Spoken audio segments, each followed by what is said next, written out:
에베소서 4장 32절 같이 읽습니다. 서로 친절하게 하며 불쌍히 여기며 서로 용서하기를 하나님이 그리스도 안에서 너희를 용서하심과 같이 하라. 아멘. 얼마 전 인터넷에서 반반 결혼, 엑셀 이혼이라는 용어를 보게 되었습니다. 저는 잘 몰랐던 용어인데 이미 젊은 세대들 사이에서는 잘 알려진 표현인 것 같습니다. 이 두 용어는 단어만 다를 뿐 결혼관에 대한 같은 사고방식에서 나온 표현입니다. 반반 결혼이란 결혼 준비부터 결혼 생활에 이르기까지 재정과 가사의 부담에 있어서 어느 한쪽이 더 손해를 보거나 희생하지 않도록 공평하게 하자는 의미로 양측이 정확하게 반으로 나누어 생활하는 것을 의미합니다. 문제는 공평하고 정확하게 반으로 하자는 그 기준이 모호하다는 것입니다. 그래서 더 나아가 이것을 더욱 세부적으로 정확히 하자는 의미로 엑셀 표로 기록까지 한다는 것인데요. 이것이 결국 서로의 그 감정 싸움으로 이어질 수밖에 없는 것이고 결국 이들은 이혼을 하게 되더라는 것입니다. 예수님은 우리에게 서로를 예수님이 우리를 사랑하신 것과 같이 사랑하라 하셨습니다. 예수님은 우리에게 서로를 자기의 몸과 같이 사랑하라고도 말씀하셨습니다. 예수님의 사랑은 자기 생명을 내어준 사랑이시기에 궁극적으로 우리의 사랑 역시도 자기 생명까지 내어주는 사랑을 하라는 말씀인 것입니다.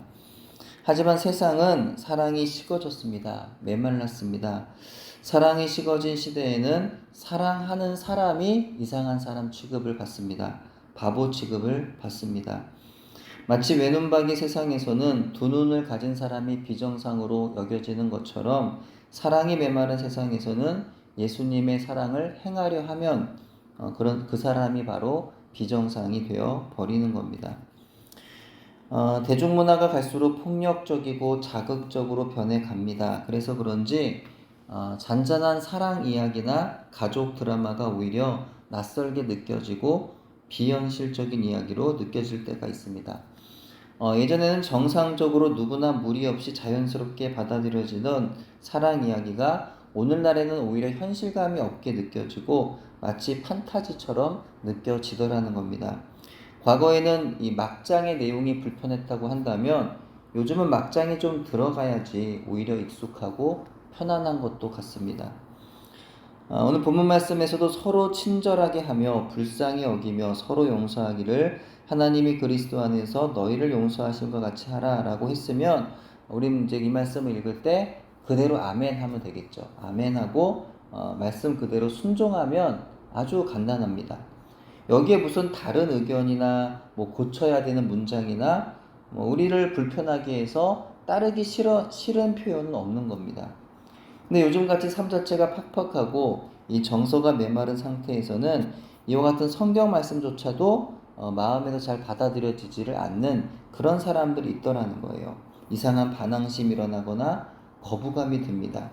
아니 누구나 다 아는 이런 뻔한 이야기를 왜 하나 싶습니다. 자극적이고 흥미 위주의 문화에 익숙한 사람들은 성경 말씀조차도 무언가 강하고 센 말씀 듣기를 좋아하는 것 같습니다. 우리가 새벽에 계속해서 예수님의 사람 제자훈련 교제를 중심으로 말씀을 나누고 있어요. 이 교제에서 주로 소개되는 말씀이 바로 예수님이 내 안에 계시다는 겁니다. 그런데 이제 이것이 너무나 중요한 복음이기 때문에 이제 교회에서 목사님들이 강조하여 자주 말씀들을 하시죠. 또 어떤 분들은 왜 교회 목사들이 예수님이 내 안에, 내가 예수님 안에 이런 이야기들만 하느냐는 겁니다. 요한계시록 같은 설교를 자주 해야 하는 건 아니냐라고 그렇게 말씀을 하십니다. 물론 그분의 말씀이 아주 틀린 말도 아닐 수 있어요. 하지만 제 생각에 그분은 예수님이 내 안에 계신다라고 하는 복음이 너무 쉬워서 마치 어린아이들도 이해할 만한 메시지라 별로 중요하게 여겨지지를 않으시는 것 같습니다. 성경 말씀도 무언가 자주 들어서 평범하게 느껴지는 말씀 말고 무언가 좀 강한 메시지로 주어졌으면 하시는 것 같습니다.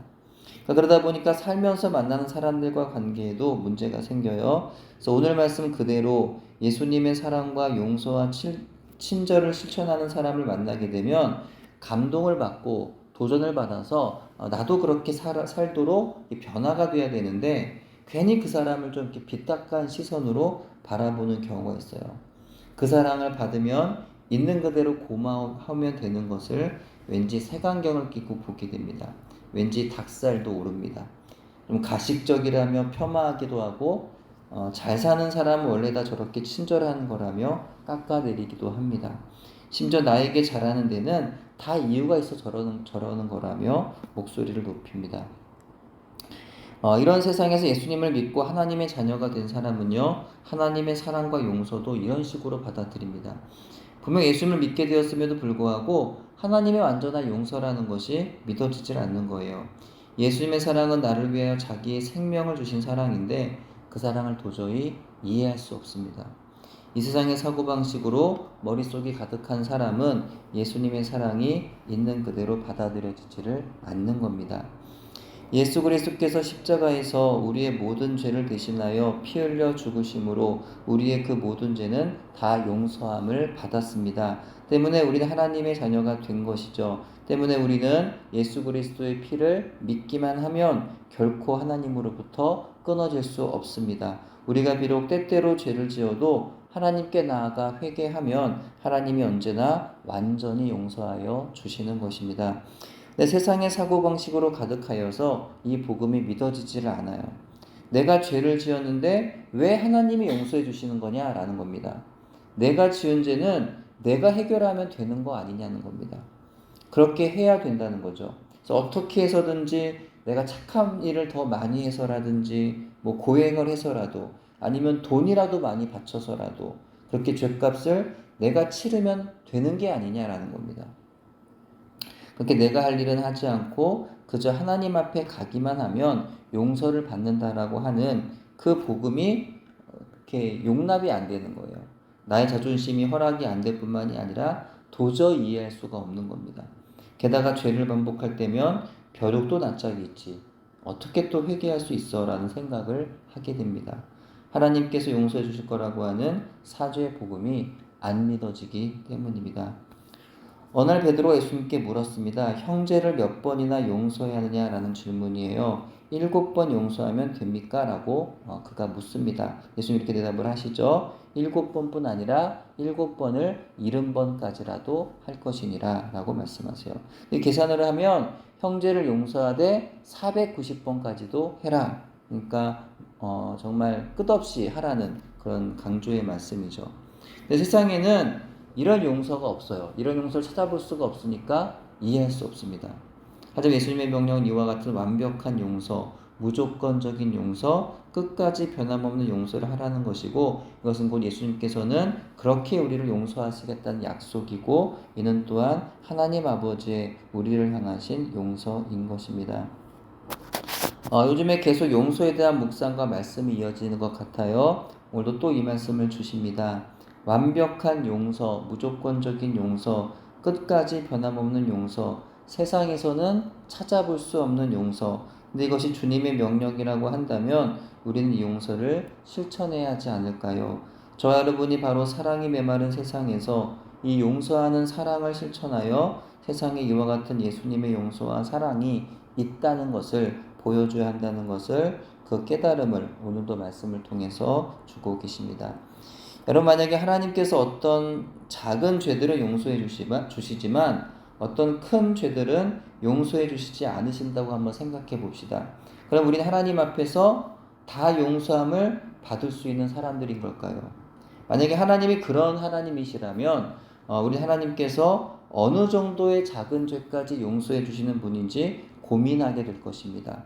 그리고 내 판단에 나의 죄의 크고 작음에 따라 용서를 구하기도 하고 또 어떨 때는 용서를 구하지 못하여서 평생 마음의 고통 가운데에서 살아야 할 것입니다. 하지만 성경적인 회개는 완전한 용서의 기초를 둔다는 거예요. 예수님을 진심으로 영접한 사람들이 그리스도인으로 살다가 혹시 실수하고 넘어진다 할지라도 하나님은 언제나 용서하여 주십니다. 언제나. 예, 이게 얼마나 놀라운 은혜인가요? 예, 언제나. 근데 왜 하나님 이런 은혜를 우리에게 베푸시는 걸까요? 그래서 우리가 죄를 이기는 삶을 살도록 하시려는 것입니다. 그러므로 반복하여 회개하는 것이 부끄럽고 염치가 없어서 회개를 중단하면 완전한 용서를 하시기 위하여 기다리고 계시는 하나님의 사랑을 거절하는 것이 됩니다. 하나님의 완전한 용서의 그 사랑을 믿고 우리는 비록 반복적인 죄를 짓더라도 반복하여서 회개하면 됩니다. 그러면 어느 순간 그 반복적인 죄가 싫어지고 죄를 이기게 되는 날이 온다라는 거죠. 반복해서 회개하되 그 죄를 바라보며 회개하는 것이 아니라 나를 끊임없이 용서해 주시는 예수님을 바라보며 회개하다 보면 그것이 죄를 이기는 능력이 되는 것입니다. 요한일서 5장 18절입니다. 하나님께로부터 난 자는 다 범죄하지 아니하는 줄을 우리가 아노라. 하나님께로부터 나신 자가 그를 지키심에 그 악한 자가 그를 만지지도 못하느니라. 우리는 악한 자, 어둠의 영, 사탄을 오해하는 경우가 있어요. 사탄을 너무 무시하거나 너무 두려워하는 경우가 있습니다. 하지만 우리는 사탄을 무시해서도 안 되고 두려워해서도 안 됩니다. 사탄은 실제하는 존재로서 우리가 세상에 살아가는 동안 끊임없이 우는 사자와 같이 우리를 삼키려고 기회를 엿봅니다. 그래서 우리가 죄의 유혹에 넘어지도록 그 죄책으로 실망하여 하나님을 떠나도록 시련의 때에는 우리의 약해진 마음을 틈타 영적으로 혼미하여지도록 결국에 하나님 백성으로부터 끊어져서 자기 백성, 자기 자녀 삼기 위해서 끊임없이 공격합니다. 때문에 우리는 어떤 상황에서도 마음을 굳게 지켜야 하고 영적으로 깨어 있어야 하는 거죠. 하지만 우리가 사탄을 두려워하지 않아도 되는 것은 우리 예수님을 믿음으로 내 안에 그분의 영이 함께 계시는 한 사탄은 우리를 건드릴 수 없기 때문입니다. 그래서 우리는 결과적으로 범죄할 수 없다라는 거예요. 사탄은 외부에서 우리의 마음이 흔들리고 악한 마음을 품도록 상황을 만들어 공격을 가하지만 그렇다고 우리의 영혼에 아주 침투하여 거주하거나 우리의 영혼을 주장하여 좌지우지할 수는 없습니다. 하나님께로부터 나신 예수님의 영이 우리 마음 가운데 계시고 우리를 영원히 지키시기 때문입니다. 예수님을 바라보지 않고 회개할 때는 회개가 고통입니다. 예수님을 바라봄으로 회개하면 회개는 기쁨이 됩니다. 그렇게 회개하면 하나님께서 완전한 용서의 사랑으로 용서하여 주시는 겁니다. 그렇게 회개하면 예수님께서 안아주시는 은혜를 경험하게 되는 것이고 결국에 죄를 이길 수가 있게 되는 겁니다. 바라기는 우리가 반복적인 죄 때문에 부끄러워 회개하지도 못하고 결국 하나님과 멀어져 하나님을 향한 마음이 식어져 버리는 사람이 되지 않기를 바랍니다.